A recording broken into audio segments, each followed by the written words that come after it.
¿Qué tal? Muy buenas noches, yo soy Genaro Lozano y esto es Punto y Contrapunto. Finalmente, 600 hasta 681 personas podrían tener una preliberación a partir de mañana. Así lo anunció el presidente López Obrador.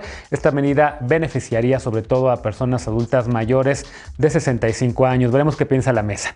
Y así como la Suprema Corte de Justicia decidió la semana pasada con respecto al tema de la interrupción legal del embarazo en el estado de Coahuila, ahora se apresta para discutir también la objeción de conciencia. El presidente de la Suprema Corte, el ministro Arturo Saldívar, dice que nadie está en contra de ella, simplemente están revisando si la objeción de conciencia tal y como está en la ley es constitucional o no.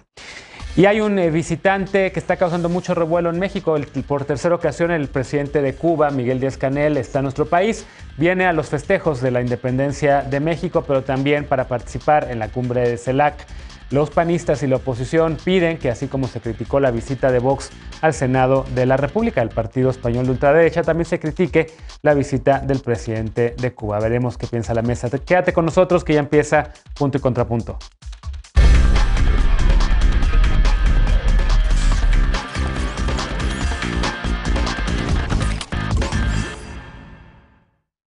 Empezamos con los temas de la noche. ¿Se acuerdan que a finales de julio discutíamos aquí en la mesa que el presidente López Obrador anunció que preparaba la liberación de personas presas? Pues hoy informó que tras publicarse el acuerdo en el Diario Oficial de la Federación, hasta 681 personas podrían salir de la prisión a partir de mañana. El gobierno de México informó que tiene ubicadas a 4,233 personas que podrían beneficiarse con esta medida.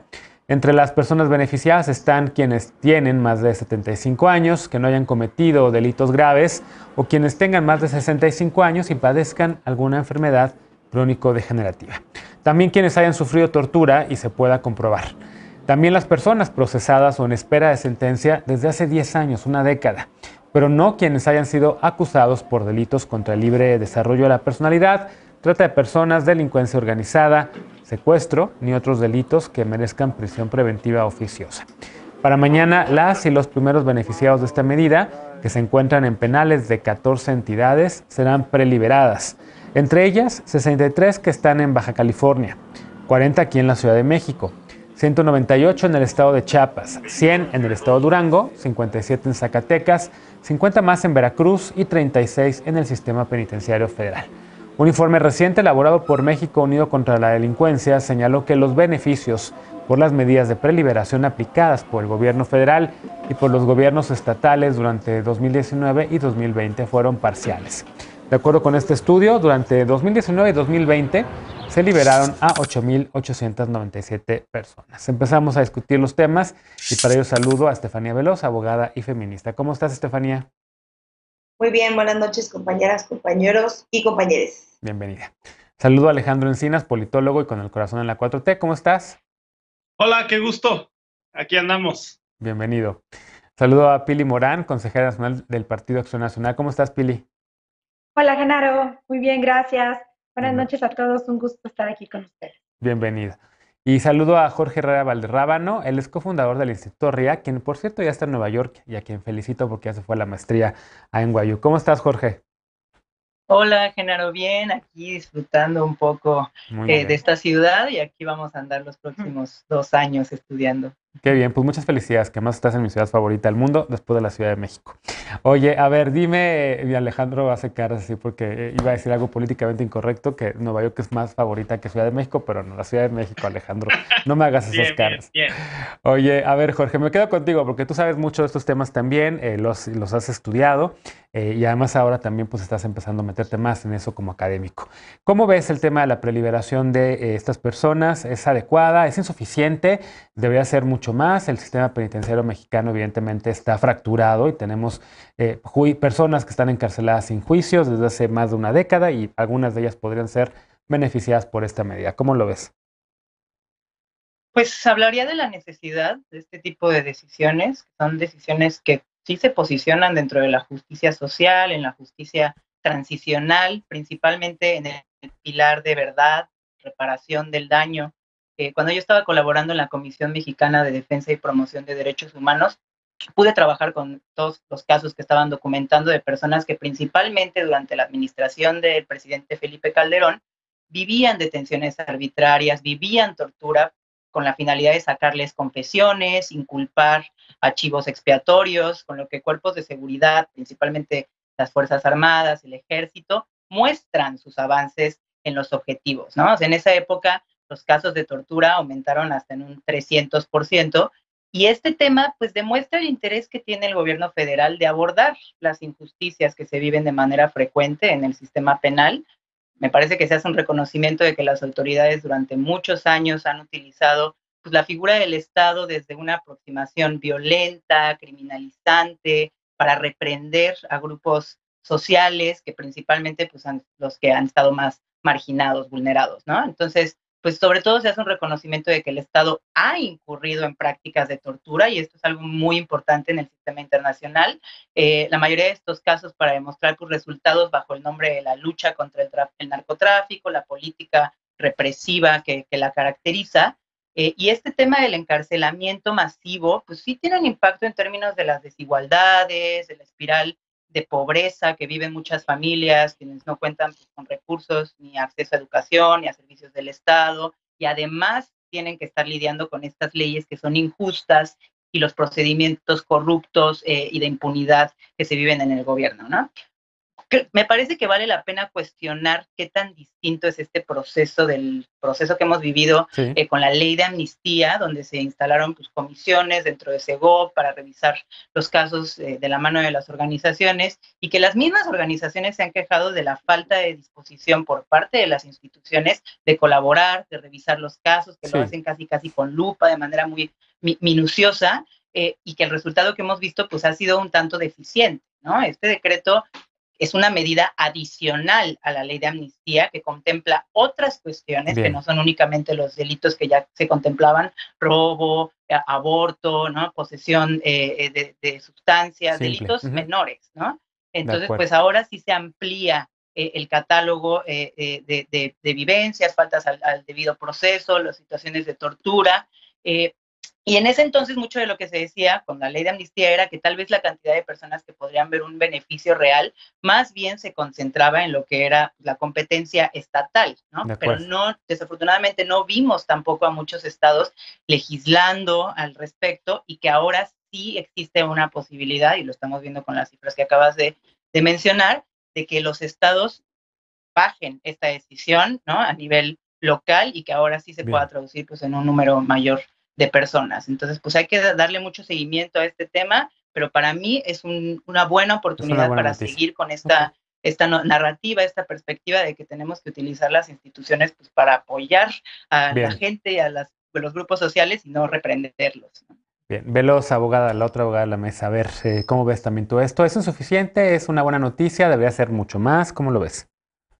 Es una buena noticia y creo que es el principio de lo que se había prometido al empezar la administración, que era la ley de amnistía, y coincido totalmente con lo que decía Jorge, porque creo que es algo que no se ha logrado aterrizar bien en la narrativa, y es la responsabilidad que tienen los estados, es la responsabilidad que tiene de bajarse esas decisiones que está tomando el Ejecutivo, como ya lo hizo la Ciudad de México, en adelantarse incluso al decreto para liberar a varias personas que estaban detenidas por delitos menores, que tenían más de 2 años en prisión preventiva sin sentencia, que no eran delitos evidentemente del fuero federal, y que además podrían ser indígenas o personas indígenas que no habían tenido debido proceso, y que mucho se traduce en que no hubo quien pudiera traducirles, o porque se llevaban los procesos solamente en español, y entre otros casos que dejan ver lo injusta que es la justicia en México y la falta de acceso que hay a una justicia real. Y este es un entendido en el que precisamente reconoce el Estado que ha fallado,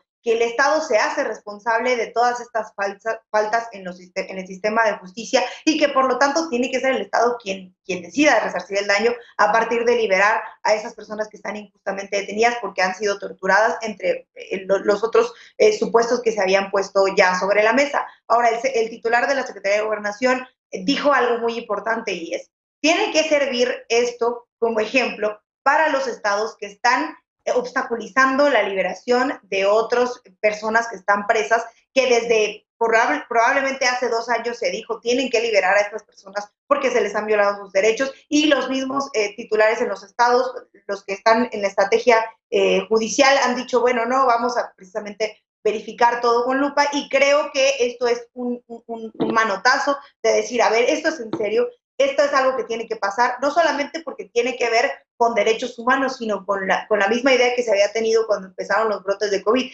desahogar las prisiones, y que además yo creo que tendría que también verse reflejado en la manera en la que se combate la delincuencia, en la visión de la delincuencia, y que no sea punitivista la estrategia de la Cuarta Transformación. Y esto es un ejemplo de que tiene que haber y tiene que continuar el diálogo con las organizaciones. Mexicanos Unidos contra la Delincuencia, de donde está nuestra querida compañera Lisa Sánchez, fue de las primeras organizaciones en actuar en coadyuvancia con el gobierno federal para que se liberaran a varias personas en distintos estados el año pasado. Y esto va de la mano junto con esto. Ahora, creo que la discusión más amplia, que es más peligrosa y que se verá en los estados conservadores, gobernados principalmente por el PAN, es que en su narrativa esto es una decisión donde se liberan a los delincuentes, y entonces que el país va a estar lleno de violadores y de asesinos libres. Creo que eso es lo que hay que combatir, que esta decisión tiene que venir con una fuerte estrategia de comunicación para convencer de que se está haciendo lo correcto.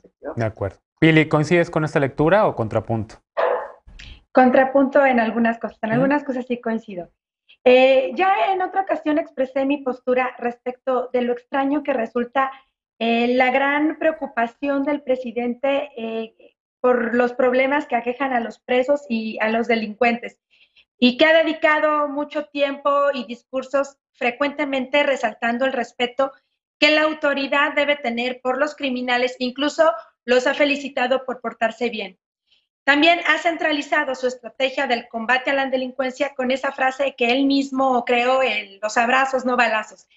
Coincido con mis compañeros Jorge y Estefanía que es importante respetar sus derechos y que los presos que están injustamente en las cárceles salgan libres, o aquellos cuyos delitos ameritan penas menores al tiempo que han pasado encarcelados o no han sido sentenciados por unas deficiencias del sistema de justicia que tenemos en México. Pero lo que verdaderamente indigna y resulta molesto para la sociedad es ver cómo hay niños enfrentando al poder del Estado para poder ser vacunados o atendidos en un padecimiento crónico como el cáncer. Yo personalmente quisiera ver a un presidente emitiendo decretos para ayudar a las mujeres violentadas, a resolver la salud de los más pobres que hoy no tienen alternativas de acceso a la salud.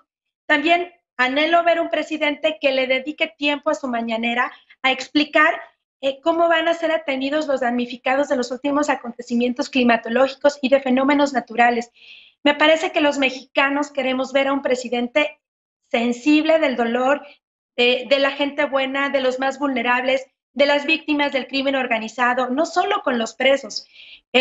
Coincido que el tema de la estrategia de comunicación que plantea Estefanía me parece bueno porque es una parte de los derechos humanos, pero el presidente siempre está atento a los mexicanos que perdieron, ahora sí que, pues, este tema pues, injustamente su libertad, ¿no? También pues me gustaría ver un presidente atento a los mexicanos que perdieron sus bienes por las inundaciones, los huracanes, el sismo o el deslave del cerro del Chiquihuite que acaba de pasar. Pero pues no, el presidente está pensando, dedicando su tiempo a liberar solo los presos y me parece que creo que puede dar más. Y no es que esté mal que lo haga, lo criticable es que los demás temas que ya mencioné anteriormente no merezcan la misma atención del presidente. Y ya para terminar, pues también me resulta preocupante la presencia cada vez más frecuente de bandas del crimen que se apoderan de territorios del país, que mantienen asoladas regiones enteras en las que los pueblos han sido abandonados a su suerte y que para combatir a los criminales han tenido que armarse para conformar grupos de autodefensa porque el gobierno no los defiende. Yo creo que todos queremos ver a un presidente, sí, liberando presos injustamente encarcelados, pero más nos gustaría verlo metiendo a la cárcel a los criminales que tanto daño le hacen al pueblo de México en estos momentos. Bueno, no estarían peleadas las dos cosas, ¿no, Alejandro? ¿O qué le contesta Pili? A ver. Sí, justo, es que hay una trampa discursiva de la derecha que nos quiere hacer pensar que la atención a un grupo implica la exclusión o la desatención de otros, ¿no? ¿Por qué a los mal llamados, porque así les llaman por qué sí a los ninis y no a los médicos residentes? ¿Por qué sí a las personas privadas de libertad y no a los damnificados? Y esa es una falsa disyuntiva, porque no son categorías excluyentes, es atender a todos y atenderlos bien. Y desde luego que se tienen que establecer prioridades, sobre todo los grupos históricamente discriminados, históricamente vulnerados y desfavorecidos. ¿Y quién más en este país que los que están privados de su libertad injustamente por no tener dinero para para adquirir una defensoría adecuada, por haber estado en un lugar y en la hora no indicada, por ser víctima, porque los sistemas penitenciarios en nuestro país son trampas de la pobreza? Vemos cómo hay familias de rancio abolengo haciendo facturas falsas, lavado de dinero, y que muy difícilmente pisarán la cárcel, y si la pisan muy difícilmente permanecerán ahí, mientras que quienes no tienen para una defensoría justa están detenidos injustamente, sin una sentencia o con una sentencia injusta. Yo recomiendo mucho ver esta miniserie de Netflix, ahora que Jorge está allá en Nueva York, que se llama Así nos ven, de la discriminación sistemática en la comunidad de afrodescendientes e hispanos del Harlem, de cómo pues a través de tortura, a través de engaños obtienen confesiones, graban confesiones a menores de edad a través de la desinformación, cómo se va construyendo una verdad jurídica al margen de los hechos, y cómo terminan estos jóvenes atrapados en este pues círculo tan perverso que les afecta la vida no solamente de ellos, sino de sus familias y de sus comunidades. Y al respecto creo que es muy importante destacar que en estas primeras liberaciones, Chiapas, sobre todo población indígena, que muchas veces no tiene juicios o procesos en su idioma natal, que no tiene acceso a servicios, que están enredados en engaños, están injustamente detenidos, y precisamente a ellos es a los que hay que priorizar. Por último, decir que algo anda mal en un país en el cual hay 220,000 personas privadas de su libertad. Este enfoque punitivista no ha garantizado la disminución de la violencia y de la inseguridad, sino al contrario, tenemos que repensar nuestros modelos para que realmente sean de reinserción y realmente quien pise la cárcel sea porque es una verdadera, digamos, amenaza si está en libertad. Y hay que decir que para que este programa funcione, pues se requiere del apoyo y la coordinación con los gobiernos estatales, porque de estos 220,000 personas, solo 7.4 están por delitos de fuero federal, en penales, digamos, gestionados por la federación, y el resto, el 92.6, es del fuero común y es en el ámbito local. Entonces se requiere de que realmente los gobiernos locales se sumen a todo este programa. Con coordinación. Por cierto, Pili, si quieres contestarle al cumpleañero de Alejandro, que ayer fue su cumpleaños y le mandamos un abrazo también por eso. Felicidades. Se me pasó al principio, sus 47 años ya los está cumpliendo, entonces lo felicitamos con mucho cariño. Ya casi te alcanzo. ¿Qué le contestarías, Pili, a Alejandro? Pues mira, yo no es que esté en desacuerdo de que no se hagan las dos cosas al mismo tiempo. Lo que pasa es que creo que el presidente en sus mensajes no le da prioridad a las cosas que realmente nos preocupan a los mexicanos, o sea, y eso está muy claro en las mañaneras, ¿no? Hay un desabasto en el sistema de salud, hay muchas cosas que también le hacen falta a la gente, que creo que es lo que tenemos que también darle prioridad, y me parece que el presidente sí le está dando más valor a estas causas que a las causas que realmente le duelen a la sociedad. Creo que el gobierno tiene que escuchar más a los ciudadanos. Eso es mi punto de vista nada más. Y no es una crítica a lo que está haciendo el presidente de los presos, sino es un cuestionamiento a la forma en la que está llevando su gobierno. Finalmente, Velos, que levantaste la mano y ya nos vamos a un corte. Sí, a mí me parece que Pili desconoce lo que le duele a la gente, porque claramente no tiene un familiar o no conoce a alguien que llora todos los días porque su hijo o su hija o alguna persona que quiere está privada de la libertad por casos injustos, y creo que hay que conocer el país para saber lo que verdaderamente le duele. Y yo voy a agregar nada más. Decía hace un rato, ¿por qué al presidente no le importa las mujeres que sufren violencia? Es curioso, viniendo de quien prefiere que las mujeres pasen años en la cárcel por decidir sobre su propio cuerpo, y por un partido que está impulsando que las mujeres y que las personas de la diversidad sexual sean o estén en la cárcel por ser las personas que son. Y me parece que hay que ser congruentes en el discurso y esto es una congruencia con la cuarta transformación, pensar en las personas que están privadas de la libertad de manera injusta. Déjame, regresando a la Pero pausa, le eso- doy la palabra a Pili para contestarte lo del tema del aborto, porque vamos a discutir precisamente ese tema. Al regresar, le damos la palabra a Pili, empieza ella, y vamos con el tema de que las y los ministros de la Suprema Corte iniciaron ayer la discusión sobre objeción de conciencia médica, sobre todo respecto al tema del derecho a decidir. Deben decidir si se respeta o no este derecho a la salud de las personas. Regresamos con esto a Punto y Contrapunto, no te vayas.